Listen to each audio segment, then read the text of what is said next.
तो भोजपुरी में भैया दल बदलू के काम चलत रहेला। एकरा में कोनो घबराए के नहीं है। ये सब कभी हिनका में कभी हुनका में कभी हुनका में सब होत रहेला। अभी भोजपुरी के मंच पर हुआ देख सकत नहीं कि अक्षरा सिंह और दीपक सिंह साथ नजर आ रहल बने। जी हाँ, अक्षरा सिंह और दीपक सिंह साथ नजर आ रहल बने। वो स्क्रीन पर देख सकत है नीजा।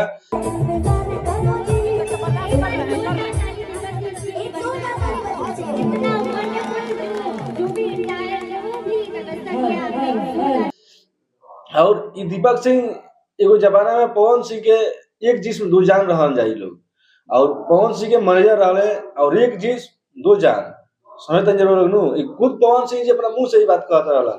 और आज दीपक सिंह पवन सिंह में अलगाव हो गई बा। लोग अलग अलग रहता लोग अब और अलग काम कर रहा बा लोग। और अभी हाले के मंच भइला औरंगाबाद में मंच पर अनुपमा यादव, अक्षरा सिंह, तमाम कलाकार, बहुत सारे कलाकार आई रहलन। वहाँ दीपक सिंह भी गई रहलन और दीपक सिंह अक्षरा सिंह साथ में नजर दिखा लोग, साथ में बात करत मंच पर लोग नजर आई लोग।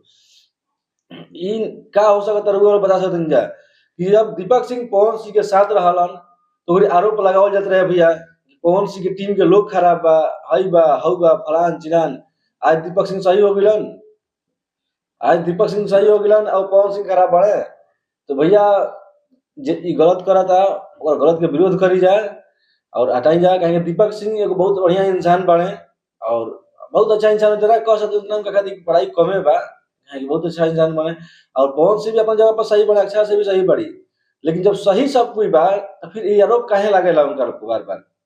कहीं ना कहीं भोजपुरी की जो श्रोता समाज बने उनका के बहकावल जाला, उनका के गलत गलत चीज दिखा के गलत आरोप लगावल जाला। यह नहीं हो सकता तब कहेंगे सब कुछ तो अपना में के रहता भैया और हाला होता है कि हई अलग बने तो हऊ अलग बने।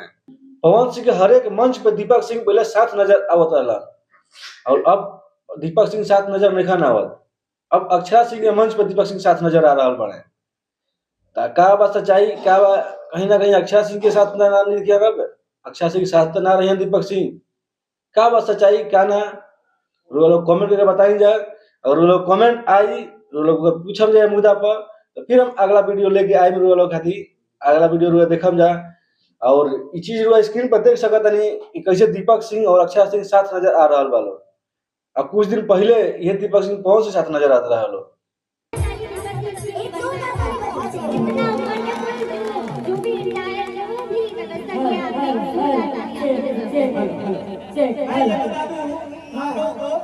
कि यहाँ जो ये कार्यक्रम आप देख रहे हैं और जो भी व्यवस्था है हमारे दीपक जी, हमारे जीजा जी।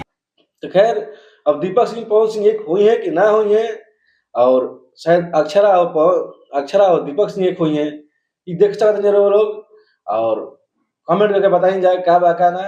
और फिर चलते नहीं फिर अगला वीडियो में हुई। तो जय हिंद जय हो।